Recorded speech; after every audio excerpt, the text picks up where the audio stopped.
लग्नाचे दागिने म्हणजे श्रीमंत पेशवाई दागिने, नाशिकचे सुप्रसिद्ध सराफ मयूर अलंकार सराफ। ताज्या बातम्यांसाठी नाशिक न्यूजच्या YouTube चॅनलला सबस्क्राईब करा आणि बेल आयकॉनला प्रेस करा।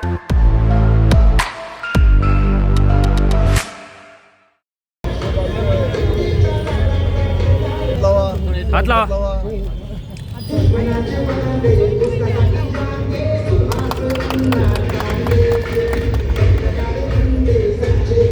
नाशिक महानगरपालिकेच्या सार्वत्रिक निवडणुकांची रणधुमाळी सुरू झाली असून प्रभाग क्रमांक 10 मध्ये शिवसेना पक्षाच्या प्रचाराला जोर चढला असून प्रभाग 10 मधील अधिकृत उमेदवारांच्या प्रचारासाठी आयोजित जाहीर सभेला शिक्षण मंत्री दादासाहेब भुसे आणि आमदार सुहास कांदे यांची प्रमुख उपस्थिती लाभली।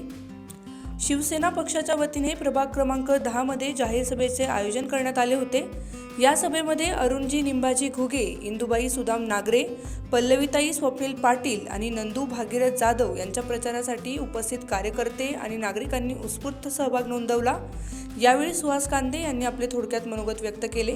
खरंतर विलासांनी सांगितलं की वॉटर मीटर आणि गटार हे खरं नगरसेवकाचं काम आहे, परंतु मी नक्कीच सांगेन की बाळ जन्माला आल्यापासून तर मरेपर्यंत, दवाखान्यात जन्माला आल्यापासून तर स्मशानभूमीपर्यंत जाईपर्यंत जो काही त्याच्या जीवनाचा प्रवास असेल, हा पूर्ण प्रवास जर एक चांगला नगरसेवक जर असेल, त्या प्रभागातला उच्च शिक्षित असेल, काम करणारा असेल, लोकांच्या सुखदुःखाची जाण असेल, तर नक्कीच त्याच्या आयुष्याचा प्रवास हा चांगला होतो, उत्तम होतो, उच्च शिक्षित होतो, चांगल्या कंपनीमध्ये नोकरी लागते।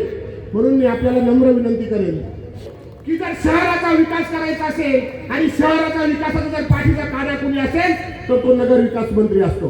म्हणून मी आपल्याला नम्र विनंती करतो, अनेक योजना असेल, माझ्या माता भगिनींना 1500 रुपये लाडक्या बहिणीच्या जर एक प्रत्येक तारखेला जर पडत असेल अकाउंटला खात्यावर, तर ते आदरणीय शिंदे साहेबांमुळे पडत असेल। माझ्या बेरोजगारांना जर रोजगार मिळाला असेल तर तो शिंदे साहेबांमुळे पडलेला असेल। म्हणून मी आपल्याला हात जोडून नम्र विनंती करतो, कुठल्याही खोट्या आमिषाला बळी पडू नका। कुठेही कुणीतरी खोटे आपल्याला आश्वासन देईल त्यालाही बळी पडू नका। आणि येत्या 15 तारखेला धनुष्यबाणासमोरचं बटन दाबा। कुणीतरी सांगेल माझ्या। यावेळी आमदार सुहास कांदे यांनी शिवसेनेच्या कार्यपद्धतीचा उल्लेख करत प्रभाग 10 मधील सर्व उमेदवारांना मोठ्या मताधिक्याने विजयी करण्याचे आवाहन केले। तसेच शिक्षण मंत्री दादा भुसे यांनी देखील थोडक्यात आपले मनोगत व्यक्त केले।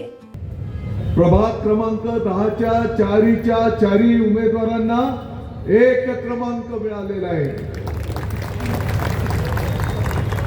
आणि म्हणून 1 नंबरचं धनुष्यबाणाचं बटन आपल्याला त्या ठिकाणी दाबायचं आहे आणि कुठल्याही किंतु परंतु न करता,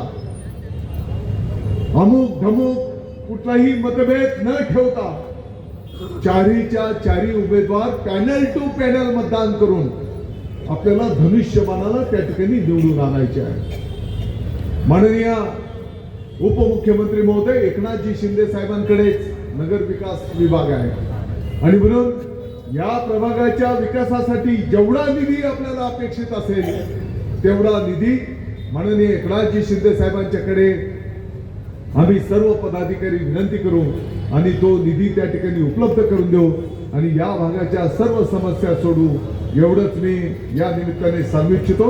मला वाटतं की वेळेचं भान ठेवतो, आपण एवढ्या उशिरापर्यंत एवढ्या मोठ्या संख्येने उपस्थित राहिलेले आहेत आणि यापूर्वी सुद्धा काही कार्यक्रमांच्या वेळेस जेव्हा येण्याची संधी मिळाली, असाच प्रचंड जनसमुदाय प्रत्येक कार्यक्रमाच्या वेळेस त्या ठिकाणी दिसून आलेला आहे आणि म्हणून प्रभाग क्रमांक 10चे चारीच्या चारी उमेदवार धनुष्यबाणाला आपण मतदान करावं, एवढीच विनंती करतो।